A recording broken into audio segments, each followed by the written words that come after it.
আসসালামু আলাইকুম, আশা করছি সকলেই ভালো আছেন। এই মুহূর্তে আমাদের কাছে যে পার্সেলটি আসছে, এই পার্সেলটি আসছে হচ্ছে মোতাল্লেব প্লাজা ঢাকা থেকে।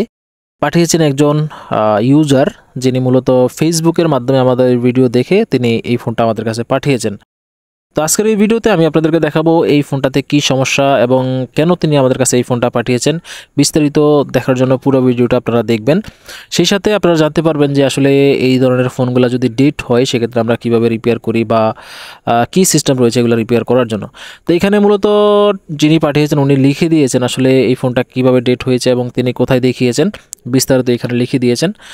তো আমরা হচ্ছে আমাদের মতো করে দেখব ফোনের কন্ডিশন কি বা ফোনের কি প্রবলেম, কেন ফোনটা রিপেয়ার হয় নাই, এই বিষয়গুলো হচ্ছে আমি আপনাদের সাথে শেয়ার করব এবং কিভাবে এই ফোনটাকে আমরা রিপেয়ার করি সেই সকল তথ্য আপনাদের সামনে উপস্থাপন করার চেষ্টা করব।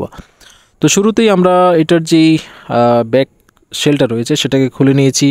এরপরে আমরা এটার যে স্ক্রুগুলো রয়েছে সেগুলোকে খুলে আমরা হচ্ছে মাদারবোর্ডটাকে আলাদা করব।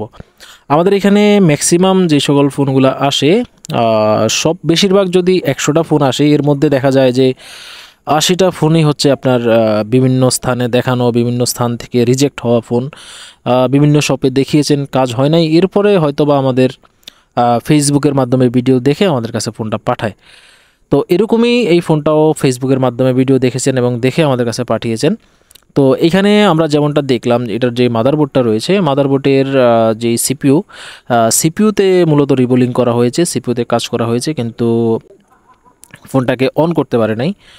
তো আমরা আমাদের মতো করে দেখব ফোনটাকে আমরা কিভাবে অন করি, সেটাও আমি আপনাদেরকে দেখাবো। তো ফার্স্টে আমি যেটা দেখলাম, এটা যে মাদারবোর্ডটাতে যেই র্যামটা লাগিয়েছে, মানে সিপিইউর উপর যে র্যামটা লাগিয়েছে, এই র্যামটা হচ্ছে উল্টা করে লাগিয়েছে, মানে র্যামের যেই মার্কটা যেদিকে থাকার কথা সেদিকে নাই। তো এই একটা কারণ হইতে পারে ফোনটা চালু না হওয়ার। আরও একটা কারণ আমরা দেখব, সেটা হচ্ছে আমরা যখন র্যামটা খুলবো তখন আমি আপনাদেরকে দেখাবো। তো এই মুহূর্তে দেখেন আমরা হচ্ছে র্যামটাকে খুলে নিলাম এবং আমরা এখন হচ্ছে সিপিইউটাকে খুলবো। এটার যেই বোর্ডটা রয়েছে, বোর্ডের কন্ডিশন মোটামুটি ঠিক আছে, কিন্তু সিপিইউর যে সিপিইউর কন্ডিশনটা ঠিক নেই। এখানে দেখেন সিপিইউ থেকে 3টা বল হচ্ছে মিসিং হয়ে গিয়েছে এবং এই মিসিং হওয়ার কারণে মূলত ফোনটা রান হয় নাই। সেই সাথে যদি এরকম ডেট হয়, ফোন পোকো X3 ফোনগুলো যদি ডেট হয় ফার্স্ট টাইম ডেট হলে কিন্তু এগুলা যদি সঠিক টেকনিশিয়ানের কাছে পড়ে সেক্ষেত্রে কিন্তু ফোনগুলো 100% রিপেয়ার হয়। তো এই ফোনটাও সেরকমই, আমি যেমনটা দেখলাম ফোনটা মোটামুটি ফ্রেশ কন্ডিশনে রয়েছে এবং কাস্টমারের যেই কথা সেটা হচ্ছে ফোনটা রানিংই ছিল, হঠাৎ করে বন্ধ হয়ে গেছে। তো এরকম অবস্থা কিন্তু ফোন 100% ফার্স্ট চান্সে রিপেয়ার হয়ে যায়, বাট এটা যেহেতু হয় নাই এবং আইসিতেও প্রবলেম হয়েছে, সেক্ষেত্রে আইসিটাকে চেঞ্জ করা লাগবে। তো এই মুহূর্তে এখানে যেই স্ক্রিনে আপনারা যে ভিডিওটা দেখতেছেন, এটা হচ্ছে মূলত আমাদের সরাসরি এক ক্লাসের একটা ভিডিও। যেহেতু আমাদের এখানে আপনারা জানেন যে মোবাইল ফোন সার্ভিসিংয়ের কাজ শেখার জন্য দেশের বিভিন্ন স্থান থেকে স্টুডেন্টরা আসে, টেকনিশিয়ান ভাইরা আসে, বিশেষ করে যাদের দোকান রয়েছে, দীর্ঘদিন যাবৎ এই লাইনে কাজ করেন, ওনারা হচ্ছে মূলত এখানে আইসা হচ্ছে প্রশিক্ষণ নেন। তো এই যখন আমি কাজটা করতেছিলাম তখন হচ্ছে আমার স্টুডেন্টরা আমাকে বলতেছিল যে আসলে ভাই এই বিষয়টা কীভাবে করা লাগে, এই কাজগুলা, এই বিষয়গুলো হচ্ছে ওনাদেরকে দেখানোর জন্য। তো সেই ক্লাসেরই কিছু অংশ হচ্ছে আমি এখানে আপনাদের সামনে উপস্থাপন করতেছি এবং এই কাজটা নিয়ে লাইভ যেই কাজটা, এই কাজটা নিয়ে দেখাচ্ছি। আসলে এই ধরনের সিচুয়েশন যখন হয়, মানে এই ধরনের ফোন যখন আসে, তখন আসলে মূলত কীভাবে কাজ করতে হবে বা কীভাবে এটার যে সিপিইউ রয়েছে সিপিইউ চেঞ্জ করতে হবে যেহেতু সিপিইউটা নষ্ট হয়ে গিয়েছে, এবং কীভাবে ইউএফএস আইসিটাকে প্রোগ্রামিং করতে হবে, এই বিষয়গুলোই হচ্ছে আমি স্টেপ বাই স্টেপ ছাত্রদেরকে লিখে হাতে কলমে বুঝাইতেছিলাম। তো সেই অংশটাই হচ্ছে আপনাদের সাথে শেয়ার করতেছি। মানে হচ্ছে এখানে আমরা মূলত বোর্ডের যেই কন্ডিশনটা চেক করলাম সেটা হচ্ছে মূলত বোর্ডটা আসলে রান আছে কিনা, মানে আদৌ বোর্ডের মধ্যে যদি আমরা নতুন সিপিইউ লাগাই সেক্ষেত্রে আমাদের সিপিইউটা কাজ করবে কিনা বা বোর্ডের কন্ডিশনটা কি, এই বিষয়গুলোই হচ্ছে আমি ছাত্রদেরকে বুঝাইতেছিলাম। এবং হচ্ছে এখানে দেখেন আমরা মাল্টিমিটার যেটা রয়েছে, এই মাল্টিমিটারের মাধ্যমেও কিন্তু আমরা হচ্ছে বোর্ডের কন্ডিশন কেমন রয়েছে বা বোর্ডে সব ফাংশন ঠিক আছে কিনা, আদার্স আইসিগুলো, পাওয়ার আইসি এগুলো ঠিক আছে কিনা, চার্জিং আইসি, এই বিষয়গুলো হচ্ছে এখানে দেখাইতেছিলাম। তো ছাত্রদের এখানে আমরা যেইভাবে কাজগুলো শিখাই সেগুলো হচ্ছে যে সম্পূর্ণ প্র্যাকটিক্যাল।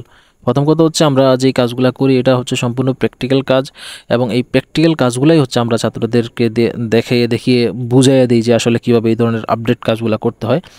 তো আমরা এই ফোনটাতে আইডেন্টিফাই করে দেখলাম যে এটার বোর্ড ওকে আছে, শুধুমাত্র সিপিইউতে প্রবলেম এবং হচ্ছে আইসি প্রোগ্রামিং করতে হবে। তো সেজন্য আমরা এটাতে নতুন একটা সিপিইউ লাগিয়েছি, সিপিইউ লাগিয়ে হচ্ছে ফোনটাকে আমরা অন করেছি। এখন দেখেন এখানে পোকো লেখা চলে আসছে, মানে ফোনটা অন হয়েছে।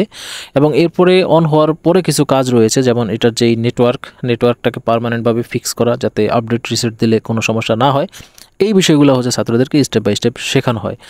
তো আপনারা যাদের ফোনে প্রবলেম রয়েছে ওনারা হচ্ছে অবশ্যই আমাদের সাথে যোগাযোগ করবেন, এবং আপনাদের পরিচিত কেউ যদি এমআই ফোন ব্যবহার করে ওনাদের সাথে এই ভিডিওটা শেয়ার করবেন।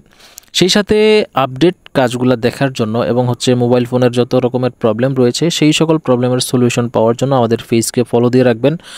কোনো প্রকার সমস্যা হলে অবশ্যই আমাদের পেজে মেসেজ করবেন, আমাদের হোয়াটসঅ্যাপ নাম্বারে নক করবেন।